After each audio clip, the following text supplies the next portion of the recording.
On Maintaining 18, Golden Judge presents a year's worth of appliance experiences. A journey of home renovation and maintenance. Welcome to Maintaining 18. We start with an error code. After consulting research materials, the manual, it turns out grey water is not draining correctly from the washing machine tub. It needs the equivalent of a suppository. This issue happened twice. To solve the problem, I opened the washer and removed the filter assembly. There are videos of how to do this in the description below. I will now digress for a time. The next woe, the fabric softener remained in the dispensing cup and sometimes it clogged the dispenser. This was despite the dispenser being cleaned frequently.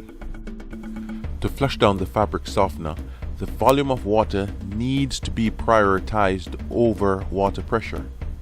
The water flow was restricted by various filters and fittings in the water line, which were removed. There are screens or filters on the inlet hoses, and after several years of usage, those have not clogged or had any buildup. Safe to remove. The house does have a digital descaler. Now there is a big pipe to bring all that water. This reminds me of the maintenance done on the Kohler faucet. To increase the volume, there's more to be done. The holes through which the water is fed into the soap, fabric softener, bleach, and pre-wash dispensers must be increased. It's a lot of dispensers. If a car is made faster, it needs to have better performing brakes and a bigger gas tank. The thinking is more water will enter the dispensers. I do hope the machine will not detect the increased water volume and interfere negatively. Well, it did not. I love when it does what it should and not try to do what it shouldn't. Kind of like a BMW.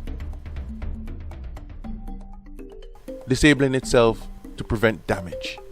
The BMW did not take you home. There has been a development in how we do laundry. Interestingly, Golden Judge recently stopped using fabric softener. Fabric softener does not make much difference in the final result. I use it for sheets and cotton materials like jeans, but not towels. Reducing wrinkles is a benefit. The dryer is best to handle such things, put it that way. Here is a tip: shake the fabric softener bottle before use.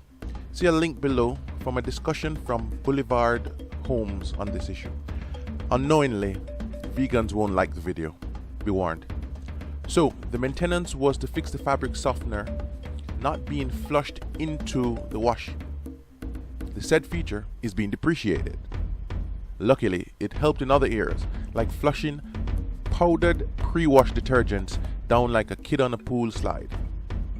Wow. Pardon the lighting. Since performing this step, I have not seen any buildup of fabric softener in the dispenser, and when I remove the drawer, there's no signs of buildup. Wonderful, simply wonderful. I have not cleaned the dispenser in several months. As for what's happening under the hood, that will be during the fall maintenance window. Golden Judge is cleaning the trap. It was taken from under the machine. It's held in place with some green clamps. I swapped some of the clamps, but still have not found the ideal clamp. As a reminder to myself, the old clamps are hung inside the washing machine. The experience shown is from the second time I saw the error message and cleaned the trap. The first time this happened, I found a debit card and the ever-present dryer sheets. How did a sock end up in the filter? The tub seal, that's why. The tub seal is strained and has an opening that allows items to slip by. The tub seal has to be replaced. The tub seal required removing the front of the machine. The new seal sits tight against the drum or tub, whereas the old one, the rubber stretched out and sagged. No wonder a sock got by. I think the sanitizing cycle probably contributed to the decreased life of the tub seal. I am guessing this does not happen with top-load washers. The next issue was the dryer. The belt broke. This is how the belt changed from a circle to a line. The washer was not draining properly because of the clog. Wet clothes were placed in the dryer and the weight of the clothes stretched the belt and it snapped. I spent more time cleaning the dust that accumulated because of the renovations than changing the dryer belt. The lighting is a bit poor and the camera is being held freehand and jerky. Thanks for putting up with this condition. It's typically not the standard at maintaining 18. Fortunately, this was the only woe with the dryer. Another interesting error message was too much detergent. This time it was not an issue. To fix, I ran the rinse cycle, but it happened a second time and the washing machine was filled with suds. How did that happen? I cleaned the machine regularly to remove any soap buildup. These things tend to happen when the little ones help themselves. The next issue is with the bidet. These are photographs taken of the internal parts. What was happening was the bidet would lose power.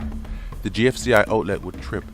There was a leak in the unit. To fix this problem, I used a sealer that has a toothpaste consistency. At some point, it will be sent back to the manufacturer for repair.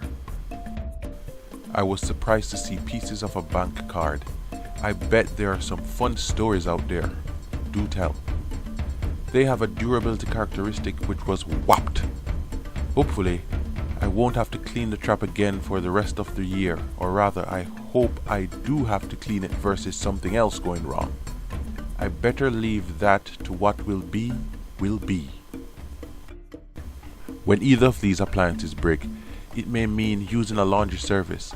The family lived without machines for some time. It was an all-day affair to wash, fold, transport, unpack and repack clothing for 6 people for 1 month. It took a toll on us. If you can, have 2 sets of machines. Of course, it does not make sense for everyone.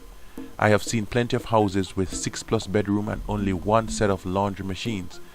When doing sheets, comforters or bathroom rugs, the machines are hung up all day. These machines run every day for several loads and they're still soiled linen. Thank you for watching, clicking the like and sharing with a friend. You witnessed me save a couple $100. In my area, small appliance shops are waiting for their old owner to expire to be gone. This presentation took a bit over a year. I believe the issues are common among homeowners and they are not difficult to resolve. I won some days. Cheers. A bonus. The dishwasher was not without its share of issues. I did not have to do much except reset the machine, and there was one thing I had to do. The dishwasher air gap got blocked. What could get past the filter and cause this? The answer to this trivia is fish bones. When this happens, the air gap dispenses water onto the counter and into the sink instead of into the food waste disposer. The day is won.